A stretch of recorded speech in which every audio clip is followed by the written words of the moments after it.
Энэхүү сургалтыг Налаас Сонгон Хархан Сүхбаатар Хангуул Чингэлтэй дүүргүүдийн цэцэрлэгийн багш нарын дунд зохион байгуулсан. Өнөөдөр Сүхбаатар дүүргийн 16 дугаар цэцэрлэгийн багш нарт сургалтыг зохион байгууллаа. Сургалтын гол зорилго нь бага насны хүүхдүүдийн харааг тогтмол шалгаж, хараа муутахаас урьдчилан сэргийлэх, цэцэрлэгийн багш нарт хүүхдүүдийн харааг шалгаж сургах дадлагжуулах зорилготой юм а.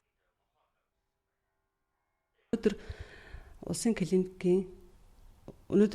клиникийн нэгдсэн эмнэлгийн нүдний тасаг гоо ундрах төрийн бус байгууллагатай хамтран Сүхбаатар дүүргийн 16 дугаар цэцэрлэгт хүүхдийн харааг гэмтгээс урьдчилан сэргийлэх талаар сургалт явууллаа.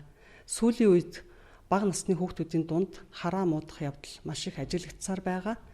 Ийм учраас бид эцэг эхчүүдтэй хамтран хүүхдийн харааг гэмтгээс урьдчилан сэргийлэх талаар үе шаттай ажлуудыг явуулж байгаа.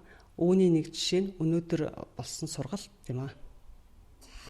Хүүхдийн нүдний хараа муутахад үндсэн 2 шалтгаан байдаг. Нүдний хугарал болон төрөлхийн нүдний эмгэгээс шалтгаалдаг байна. Иймээс нүдний хараа муутахаас өмнө сэргийлэх зайлшгүй үүднээс улсын 1-р төв эмнэлгийн захиргаа нүд судлалын тасгийн эмч сувлагч нар сургалтыг зохион байгуулж байгааг хэлсэн. Энэхүү сургалтын хүрээнд сургалт явуулсан цэцэрлэгүүдэд хүүхдийн хараа шалгах таблиц болон холбогдох гарын авлага CD-гээр хангаж байгаа юм а.